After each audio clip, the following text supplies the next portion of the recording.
Jamie's going to talk a little bit about some techniques that you can use when you're trying to take pictures and catch this stuff. She taught me when I first came into the group. I came into the group as a skeptic and still followed that line, so I give everything a hard look, and I'm hard to convince. Not as hard as Robert, you'll see that later. But yeah, take it with a grain of salt. Jamie's going to talk a little bit about some techniques you can use, and that will help explain some of these things as we show you pictures, that you can know, how we got them. People always ask if they have to have a special camera. You don't have to have a special camera. You can use anything. People use throwaway cameras, digital cameras. Doesn't matter. Some people think you can catch different things on film than you can with a digital camera. Some of the more high-tech cameras tend to filter out or auto-correct a lot of things. But the main thing is you want to take lots of pictures. Especially if you're outside. There's bugs. You just have to take it all. Charleston's a real old city. Lots of historic areas. Voted one of the most haunted cities in America. So we like going there, and we got some pictures in this one graveyard. There's graveyards like this all over Charleston. Yeah. This one right here is supposed to be haunted, and what they do is you're allowed to go into these graveyards any time of the day. They're just open, and people take real good care of them. People don't vandalize them and stuff. So they leave them open, and you can wander in and just take pictures. This one here, there was a story about this gravestone. That's why it's aimed here. When we took a picture of it, the first couple, nothing. And then this one, we had those orbs there. We took a second picture because Jamie saw those orbs. Took a second picture and you could see the orb was shooting straight out. Like I said, grain of salt. It could be movement, could be moisture in the air, whatever you want to say. But it was an anomaly that we caught. There's a story behind this one. Yeah. Hey, Bob. Come on, Bob. You can tell it from there. Set the stage. 2003, October, in the midst of tour season, French Lick, Indiana. As you can see, the two handsome gentlemen there at the left were leading the tour. We were part of another group at the time. Basically, we got a free room and a run of the hotel. So, hey, that's a pretty good deal. This was down in the basement, and there's a service area. And just behind us, there's an elevator, which was the old service elevator, and the story was that an employee fell to his death down through the elevator shaft. Now, Al, being the troublemaker that he was, for some reason all our ghosts down there, I can't remember what the name was, I think it was George. This was like the second or third ghost in a row that was named George. So he just throws out an offhanded comment, I'd really hate to be standing here and have my name be George. That bald guy's name was George. You see, he comes and says, oh, my name's George. About this time, two things happen.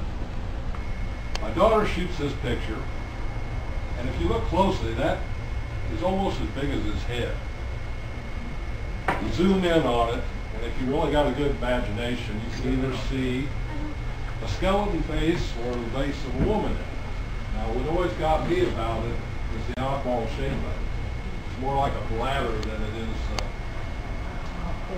true round orb. It wasn't about 15 seconds after this, the elevator pops open behind us. 4 kids in there. They about pass out. Everybody standing there in that little group just about jumped 2 feet in the air. It was really dramatic how we planned that. This particular picture, I actually won Picture of the Year with a group we were with. We have one there. When we first started to do the practice run of the tour, my daughter was taking pictures, and every time we do the tour, she'd take pictures, and that or somewhere in that vicinity, behind or toward the end of that hall. She was always in one of the shots in different places. 2 different people in that part of the tour all got There's Adam, my son, wants to be a stand-up comic. And he's got orbs all around him there. On the stage. There's a stage at one-liners, this place that's supposed to be haunted, right, Barbara? Yes. This is my favorite picture. It's here in Irvington. I finally saw it. Ah, yes! Oh man. Anybody see anything? I'm not gonna say.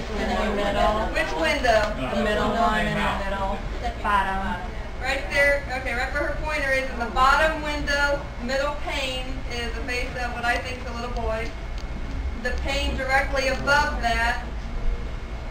There you go. Directly above what I see is a little boy in the middle window, middle pane. I see an older woman, and I brought this picture with me. I said I do everything on 35 millimeter, so I have the pictures, and I scanned it, and then I emailed it to Al. So if you want to see the original, I can show it to you. This is the Briggs house here in Irvington. This is taken during the day. Gardner was at school, my lunch hour, so nobody was home. Some people say that first pane, the farthest pane that way, window that way, people see faces in different parts of the window.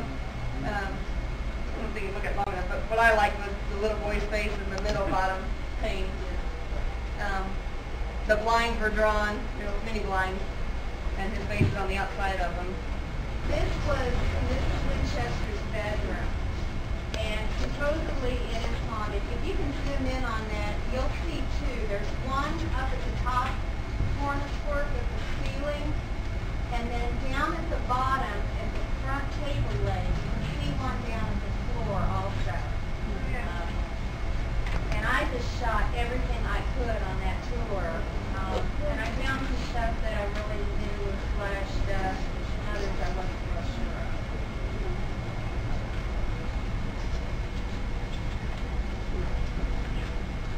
This was towards the end of the tour, the dining room, living room area. That one stands to blow up. There's some more visible in there. What's funny about this one is I think this is one of the ones I took, and the tour guide. Okay. You're evil twin.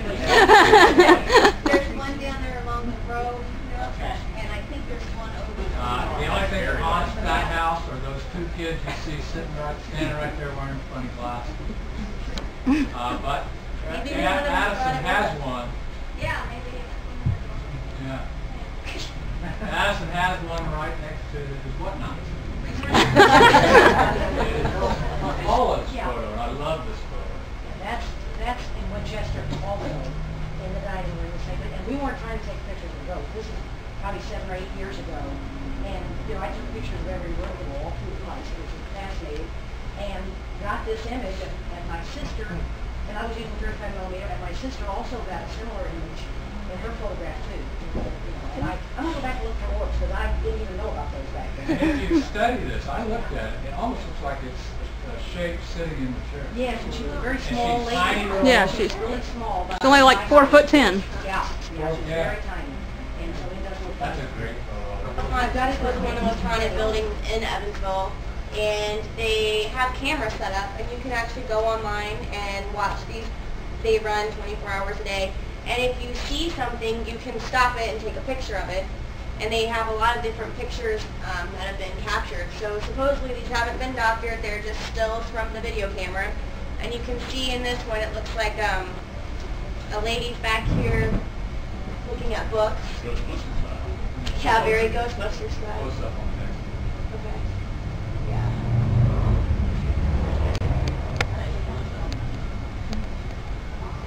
And you notice the people studying there, reading there, aren't looking at her at all. Or if you saw somebody come into a library wearing all gray with their face painted gray, too bad there's a bookshelf in front of her. Yeah.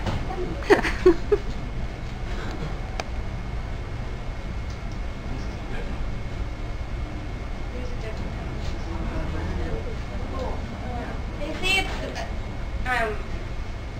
his daughter. She lived in. This used to be a home, and she lived there, and that's supposedly her. And these are available on the web. We did not take these pictures.